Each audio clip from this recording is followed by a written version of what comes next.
Hello friends, അകലെ latest review. Raju കൊച്ചമ്മണിയോട് പറയുക, വെറുതെ ഇങ്ങനെ ഇരുന്ന് ഫുഡ് അടിക്കാതെ എന്തെങ്കിലുമൊക്കെ ജോലി ചെയ്യുക എൻ്റെ അളിയൻ്റെ അമ്മേ, അല്ലെങ്കിൽ എൻ്റെ അളിയൻ്റെ അമ്മേ ഒരു 100,000 രോഗങ്ങൾ വരും. അങ്ങനെ വൈകാതെ തന്നെ നിങ്ങൾ തട്ടിപ്പോവുകയും ചെയ്യും. കൊച്ചമ്മണി ഉടനെ രാജുവിനോട് പറയാ, മോനെ ദാണ്ടെ എൻ്റെ കയ്യിലെ തഴമ്പ് കണ്ടോ, ഇതൊക്കെ ഞാൻ പണിയെടുത്ത് നേടിയ സമ്പത്താ.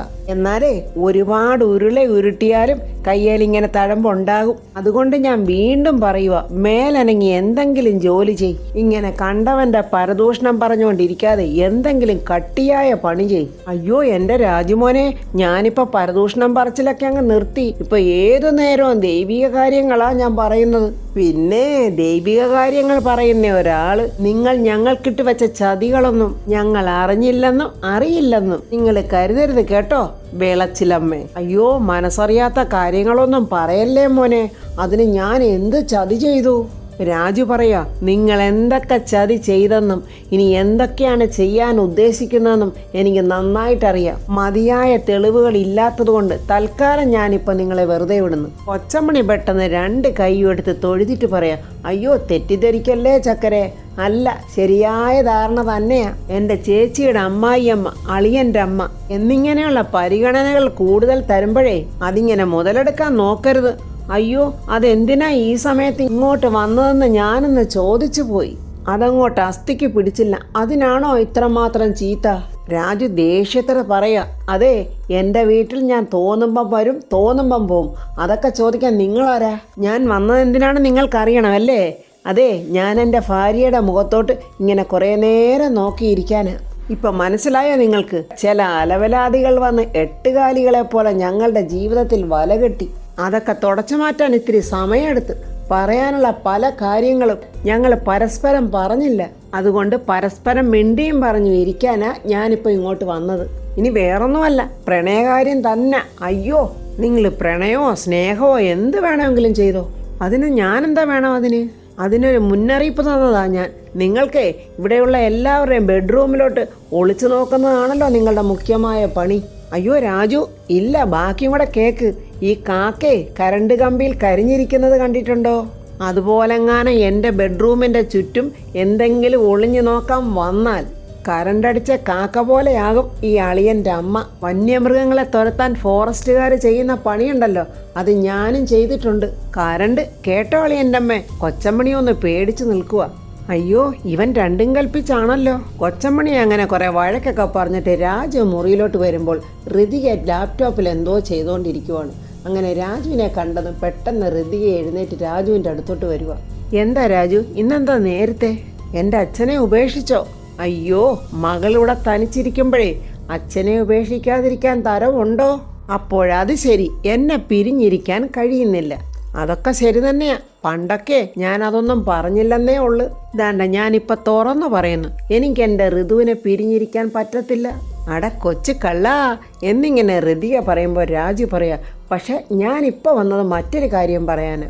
ഋതിക അല്പം കുസൃതിയോടെ പറയുക, വന്ന കാര്യമൊക്കെ എനിക്ക് മനസ്സിലായി. രാജു റൊമാൻസിൽ തന്നെ. പെട്ടെന്ന് രാജു കതകങ്ങ് അടയ്ക്കുവാണ്. അങ്ങനെ ഡോറിന് കുറ്റിയൊക്കെ ഇട്ടിട്ട് രാജു അടുത്തോട്ട് വരുമ്പോൾ ഋതിക പറയുക, എന്നാലും എൻ്റെ രാജുമോനെ. എന്താ ഋതിക മോളെ, ഈ കഴിഞ്ഞ ദിവസം വരെ മുനികളെപ്പോലെ മുഖം ഇങ്ങനെ വീർപ്പിച്ച് കെട്ടി നടന്ന ആളാ. മുഖത്തോട്ട് നോക്കിയാൽ എനിക്ക് പേടിയാകുവാൻ.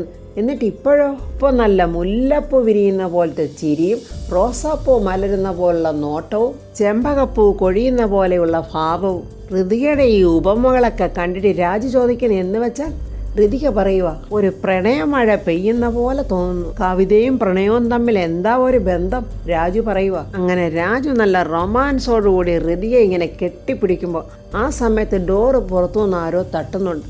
ഓ, ഈ കിഴവിയെ ഇന്ന് ഞാൻ എന്നും പറഞ്ഞ ദേഷ്യത്തോടെ രാജു പോവുകയാണ് കഥ തുറക്കാനായിട്ട്. കഥക് തട്ടി വിളിച്ചത് പ്രിയയായിരുന്നു. പ്രിയയാണ് അവിടെ നിൽക്കുന്നത്. പക്ഷേ രാജുവിൻ്റെ കണ്ണിൽ അത് കൊച്ചമ്മണിയായിട്ടാണ് തോന്നുന്നത്. നിങ്ങൾക്ക് എന്താ തള്ളേ വേണ്ടത്? ചോദിച്ചത് കേട്ടില്ലേ? ഈ കിളവിയെ ഇന്ന് ഞാൻ. പ്രിയയാകെ അന്തം വിട്ടിങ്ങനെ നിൽക്കുക. പ്രിയയാകെ അമ്പരന്നിട്ട് പറയുക, എടാ ഇത് കിഴവിയും കുഴവിയൊന്നുമല്ല, ഇത് ഞാനാ. ആര്? എന്താടാ നിനക്ക് കണ്ണ് കണ്ടുകൂടെ? ഞാൻ പ്രിയ, നിന്റെ ചേച്ചി. അപ്പോഴാണ് രാജുവിന് സ്ഥലകാല ബോധം ഉണ്ടായത്. ഋതിക ഇതെല്ലാം കണ്ടവിടെ ഒന്ന് ചിരിക്കുവാണ്. അപ്പോഴാണ് പ്രിയയ്ക്ക് മനസ്സിലായി എന്തോ ചെറിയ വശപ്പിശകുണ്ടല്ലോ.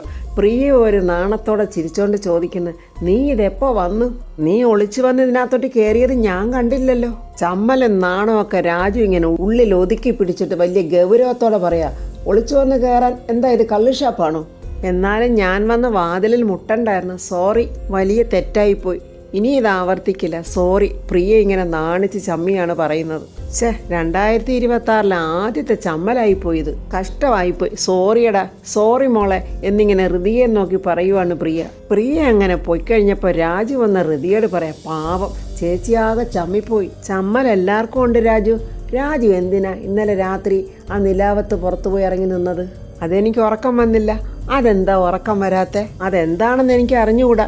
അപ്പോൾ ഹൃതിക പറയുക, അതെന്താണെന്ന് എനിക്കും അറിയാം, രാജുവിനും അറിയാം, പക്ഷെ രാജു പറയില്ല. അതുകൊണ്ടാ നമ്മൾ ഈ വഴക്കൊക്കെ ഉണ്ടാകുന്നത്. പറ രാജുവിന് എന്താ ഉറക്കം വരാതിരുന്നത്? രാജു ഹൃതിയുടെ കൈകളിൽ കയറി പിടിച്ചിട്ട് പറയുക, എൻ്റെ ഋതുമോളെ പിരിഞ്ഞിരുന്നാൽ എനിക്ക് ഉറക്കം വരുമോ? ഹൃതിക ഇങ്ങനെ സന്തോഷത്തോടെയും സങ്കടത്തോടെയും പറയുക, ഇത് കേൾക്കാനല്ലേ രാജു ഞാൻ ഇത്രയും നാളും കാത്തിരുന്നത്, ഇതല്ലേ രാജു പ്രണയം എന്ന് പറഞ്ഞ് ഹൃതിക രാജുവിനെ കെട്ടിപ്പിടിക്കുന്നു. രാജുവും ഹൃതിയെ ഇങ്ങനെ കെട്ടിപ്പിടിച്ച് നിൽക്കുവാണ്. ഈ സമയം കൊച്ചമണിയാണെങ്കിൽ ഒരു ടെസ്റ്റർ എടുത്തോണ്ട് വരിക. അവൻ മുറിക്ക് ചുറ്റും കറണ്ട് വെക്കുമെന്നല്ലേ പറഞ്ഞത്? ഏതായാലും കറണ്ട് ഉണ്ടോ ഇല്ലയോ എന്നൊന്ന് ടെസ്റ്റ് ചെയ്ത് നോക്കിയിട്ട് മുറിക്കകത്തോട്ട് ഒളിച്ചു നോക്കാം എന്നും പറഞ്ഞാൽ ഭിത്തിക്കൊക്കെ ഇങ്ങനെ കൊച്ചമണിയെ ടെസ്റ്റർ വെച്ച് നോക്കുവാണ്. ഇതൊന്നും അറിയാതെ രാജുവും ഹൃതിയെ ഇങ്ങനെ കെട്ടിപ്പിടിച്ച് നിൽക്കുക. ഹൃതിക പറയുക, ഇനി ഒരിക്കലും ഞാൻ രാജുവിനെ വിട്ട് നിൽക്കില്ല, എനിക്കെൻ്റെ ഹൃതിയെ പിരിഞ്ഞ് ഒരിടത്തോട്ട് മാറി നിൽക്കാനും പറ്റില്ല. അങ്ങനെ ആ ബെഡ്റൂമിൻ്റെ ഡോറ് തുറന്നു കിടക്കുമ്പോൾ കൊച്ചമ്മണി അങ്ങോട്ട് എത്തി നോക്കുമ്പോൾ രാജുവും ഹൃതിയെയും കെട്ടിപ്പിടിച്ച് നിൽക്കുന്ന, ദൈവമേ കരണ്ട്, ഓടിയേക്കാം എന്നും പറഞ്ഞ് കൊച്ചമ്മണി അവിടെ നിന്ന് വെച്ച് പിടിച്ച് ഓടുവാണ്. അയ്യോ, ഇത് അംബികയെ അറിയിക്കണമെന്നല്ലേ അംബിക പറഞ്ഞിരിക്കുന്നത്? പറഞ്ഞേക്കാം, മാത്രമല്ല ഫണ്ടും കിട്ടുമല്ലോ എന്നും പറഞ്ഞ് കൊച്ചമണി അംബികയെ വിളിക്കാനുള്ള പുറപ്പാടാണ്. രാജു അങ്ങനെ ഹൃതിയോട് ചോദിക്കുക, ഇനി എന്നാ നമ്മുടെ അടുത്ത പിണക്കം? ഇല്ല രാജു, ഇനി പിണങ്ങാത്തതേ ഇല്ല. അങ്ങനെ പറഞ്ഞാൽ പറ്റില്ല ഋതുമോളെ, പിണങ്ങിയേ പറ്റൂ, അല്ലെങ്കിലേ ലൈഫിനൊരു ഇൻട്രസ്റ്റ് കാണില്ല. നമ്മുടെ കഴിഞ്ഞ പിണക്കത്തിന് കാരണമായ ആ ലെറ്റർ എഴുതിയതേ അളിയൻ്റെ അമ്മ തന്നെ ആയിരിക്കും. അതിനുള്ള വിദ്യാഭ്യാസം വിവരമൊന്നും അവർക്കില്ല രാജു. അയ്യോ ഋതു, ഞാനൊരു പ്രധാനപ്പെട്ട കാര്യം പറയാൻ മറന്നുപോയി. ഋതു പിണങ്ങി മാറി നിന്ന തക്കത്തിന് ആ ദീപക്കുണ്ടല്ലോ ഓഫീസിൻ്റെ ഇൻചാർജ് ഏറ്റെടുത്തു. അതെങ്ങനെയാ രാജു? അതൊക്കെ പറയാം എന്ന് പറഞ്ഞിട്ട് അംബിക പ്രതാപനോട് പറഞ്ഞ കാര്യങ്ങളൊക്കെ പറയുക. നീ മകളെപ്പോലെ ലാളിച്ച് വളർത്തിയവൾ നിന്നെ ആട്ടിയിട്ട് ഇവിടുന്ന് ഇറങ്ങിപ്പോയില്ലേ? നിന്റെ രക്തബന്ധമുള്ളവൻ അന്നും ഇന്നും നിന്റെ കൂടെ തന്നെയുണ്ട്. നിന്റെ ഈ അനന്തരവൻ മകളായിരുന്നവൾ ഇട്ടേച്ചു പോയ പദവികളൊക്കെ നീ ഇനി ഇവനെ ഏൽപ്പിക്കണം. പല അവസരങ്ങൾ തന്നിട്ടും അതൊക്കെ നശിപ്പിച്ച് കളഞ്ഞ നിനക്ക് ഒരവസരം കൂടെ തരാമെന്ന് കരുതി. ഒരു കാര്യം ഞാൻ പ്രധാനമായിട്ട് പറയുക, എൻ്റെ ചേച്ചിയെ ഓർത്ത് മാത്രമാ എൻ്റെ സ്ഥാപനങ്ങളുടെ താക്കോൽ സ്ഥാനത്ത് നിന്നെ അവിടെ ഇരുത്തുന്നത്. ഹൃതിക ദേഷ്യത്തോടെ ചോദിക്കുന്ന, എൻ്റെ ഓഫീസിൽ ആ മണ്ടനോ? അതേ ഋതു, അവൻ അവസരം കിട്ടിയപ്പോഴേ അത് മുതലെടുത്തതാ. അമ്മയും മകനും കൂടി പ്ലാൻ ചെയ്തതാ. ഹൃതിക ഒന്ന് അയഞ്ഞു കൊടുത്താൽ അവൻ അവിടെ ഓഫീസിൽ പിടിമുറുക്കും, പിന്നെ അടിച്ച് പുറത്താക്കേണ്ടി വരും. ഞാൻ അച്ഛൻ്റെ ബിസിനസ് കാര്യങ്ങളിലൊന്നും ഇടപെടാതെ എൻ്റെ സൂര്യമംഗല സ്ഥാപനങ്ങളില്ലേ അതിൽ ശ്രദ്ധ കേന്ദ്രീകരിക്കാൻ പോവുക. അതായിക്കോ ഹൃതികെ, പക്ഷെ ഇത് വിട്ട് കളയരുത്. അച്ഛൻ്റെ എല്ലാ ബിസിനസ് സ്ഥാപനങ്ങളുടെ ഏക അവകാശി ഹൃതികയാണ്. അതിന് ഞാൻ എന്ത് ചെയ്യാനാ രാജു? ഹൃതിക ഓഫീസിൽ വരണം, അവിടെ ആക്റ്റീവ് ആവുകയും വേണം. ഞാനത് ഉപേക്ഷിച്ച് പോന്നതല്ലേ രാജു? അങ്ങനെയും ഉപേക്ഷിക്കാൻ പറ്റുമോ ഋതു വന്നേ പറ്റൂ. എനിക്ക് ആ വൃത്തികെട്ടവൻ്റെ കാര്യം എപ്പോഴും ശ്രദ്ധിക്കാൻ സമയം കിട്ടണമെന്നില്ല. അതുകൊണ്ട് മേഡം വന്നേ പറ്റൂ. എന്താ രാജു, മേഡമോ? അയ്യോ, ഈ സീരിയസ് മാറ്റർ പറഞ്ഞുകൊണ്ടിരുന്നപ്പോഴേ ഈ മേഡം വിളി അറിയാതെ കയറി വന്നു പോയതാ. അപ്പോഴല്ലാത്ത സമയത്തോ രാജു? അല്ലാത്ത സമയത്ത് എൻ്റെ ഋതുക്കുട്ടിയോട് പ്രേമം. അങ്ങനെ രാജു ഹൃതിയെ ഒന്ന് കെട്ടിപ്പിടിക്കാൻ നോക്കുമ്പോൾ ഹൃതിക പറയുക, അയ്യോ രാജു, വാതിൽ തുറന്നിട്ടിട്ടാണോ രാജുവിൻ്റെ ഒരു റൊമാൻസ്? അങ്ങനെ ഹൃതിക പോയി വാതിലിന് കുറ്റിയിടുവാണ്. അങ്ങനെ രണ്ടുപേരും സ്നേഹത്തോടെ ഇങ്ങനെ കെട്ടിപ്പിടിച്ച് നിൽക്കുക. രാജു പറയുക, ഇതാണ് നട്ടുച്ച നേരത്തെ പ്രണയം. ഇതിനെ വേണമെങ്കിൽ തീ പിടിച്ച പ്രണയമെന്നും പറയാം. ഈ സമയത്ത് പ്രതാപ് വർമ്മ ഡോക്ടറെ കാണാൻ ഹോസ്പിറ്റലിൽ ചെന്നിരിക്കുക. ഡോക്ടർ പറയുക, വർമ്മ സാറിന് ഒരുപാട് തിരക്കുണ്ട്, അത് ഞാൻ സമ്മതിച്ചു. സംസ്ഥാനത്തൊരു വലിയ വകുപ്പ് കൈകാര്യം ചെയ്യുന്ന മന്ത്രിക്ക് ഇനി തിരക്കുണ്ടായില്ലെങ്കിലേ അതിശയമുള്ളൂ. പക്ഷേ സംസ്ഥാന ഭരണവും ജോലി തിരക്കുമായിട്ട് നടന്നാൽ ആളുണ്ടാവില്ല.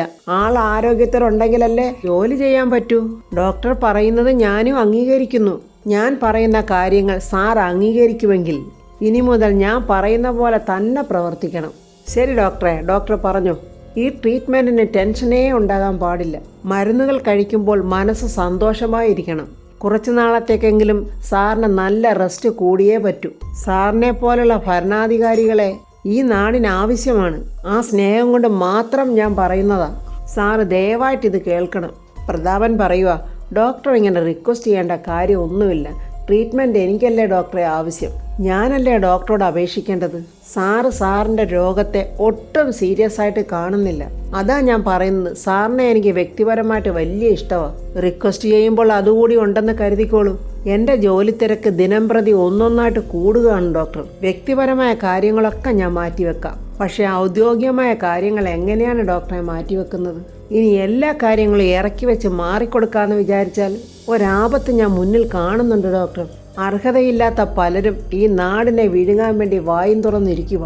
ഈ ദുഷ്ടന്മാരുടെ മുന്നിലേക്ക് ജനങ്ങളെ വിട്ടുകൊടുക്കേണ്ടി വരില്ലേ എന്നൊരു പേടി. ഡോക്ടർ പറയുക, എനിക്ക് പറയാനുള്ളത് ഞാൻ പറഞ്ഞു കഴിഞ്ഞു.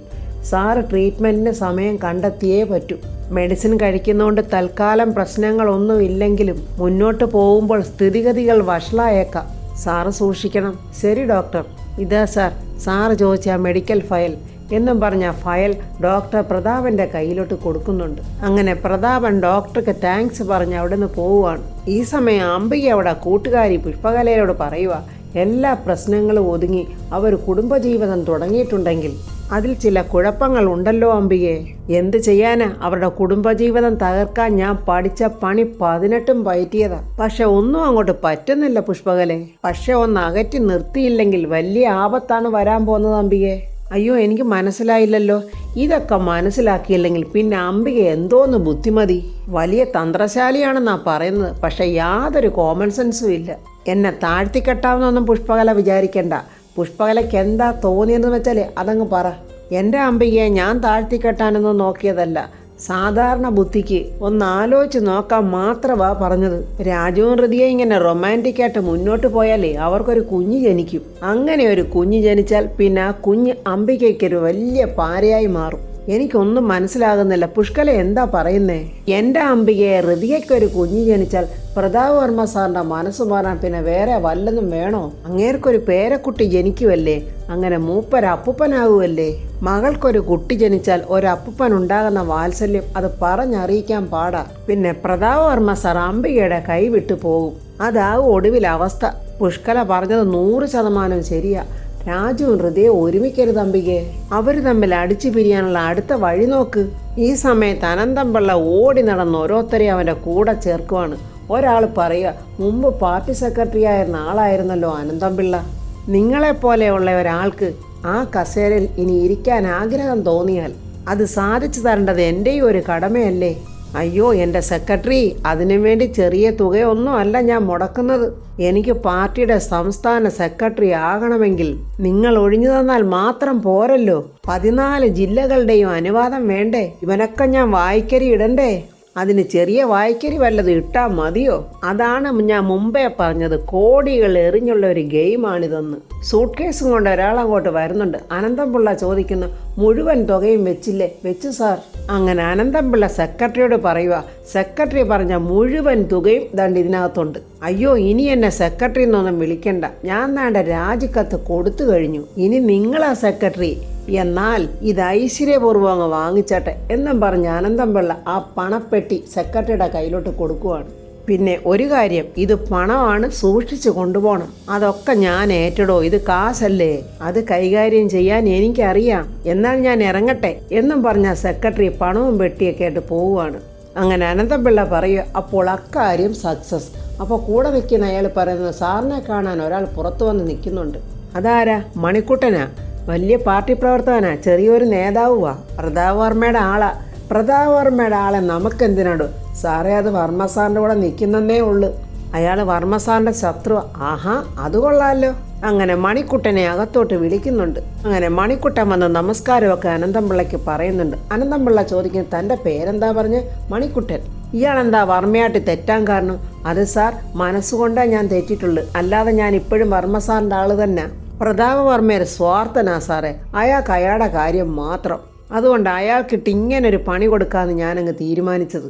ഗുഡ്. എൻ്റെ കൂടെ വിശ്വസ്തനായി നിന്നാൽ നിങ്ങളങ്ങ് പടവുകൾ കയറി പോകും. പക്ഷേ കൂടെ നിന്ന് നീ ചതിക്കാൻ നോക്കിയാൽ പടവുകളിലേക്കല്ല, പാതാളത്തിലോട്ട് നിന്നെ ഞാൻ ചവിട്ടിത്താഴ്ത്തും. പ്രതാപവർമ്മയുടെ അതാത് കാര്യങ്ങൾ അതാത് സമയം തന്നെ നീ എനിക്ക് ചോർത്തി തരണം. തീർച്ചയായും സാർ. ദാണ്ട ഈ നിമിഷം മുതൽ ഞാനത് ചെയ്തിരിക്കും. അങ്ങനെ അനന്തംപിള്ളയും മണിക്കുട്ടനും ഷേക്കാൻ്റെയൊക്കെ കൊടുക്കുവാണ്. അനന്തംപിള്ള പറയുക, പ്രതാപവർമ്മയെ ഇല്ലാതാക്കണം, അതുമാത്രമാണ് എൻ്റെ ലക്ഷ്യം. അപ്പോൾ ഫ്രണ്ട്സ്, അനന്തംപിള്ള കൂട്ടുപിടിച്ചിരിക്കുന്ന മണിക്കുട്ടൻ ആരാണ്? രാജിവെച്ചിരിക്കുന്ന ആളാണ്. അപ്പോൾ അനന്തംപിള്ളയും അംബികയും ചേർന്ന് നടത്താൻ പോകുന്ന കാര്യങ്ങളൊക്കെ മണിക്കുട്ടൻ അപ്പോഴപ്പോൾ രാജുവിനെ അറിയിക്കും. അങ്ങനെ അനന്തംപിള്ളയുടെ കുഴി അനന്തംപിള്ള തന്നെ കുഴിക്കുകയും ചെയ്യും. ഹൃദയയ്ക്കൊരു കുഞ്ഞുണ്ടാകാതിരിക്കാൻ അംബിക ഇനി എന്തൊക്കെയാണ് ആ കൊച്ചമ്മണിയെ കൊണ്ട് ചെയ്യിക്കാൻ പോകുന്നതെന്നൊക്കെ നമുക്ക് അടുത്ത റിവ്യൂവിൽ കാണാം. എൻ്റെ ഈ റിവ്യൂ ഇഷ്ടപ്പെട്ടാൽ ലൈക്കും കമൻസും, സബ്സ്ക്രൈബ് ചെയ്യാത്തവർ സബ്സ്ക്രൈബ് ചെയ്യണേ.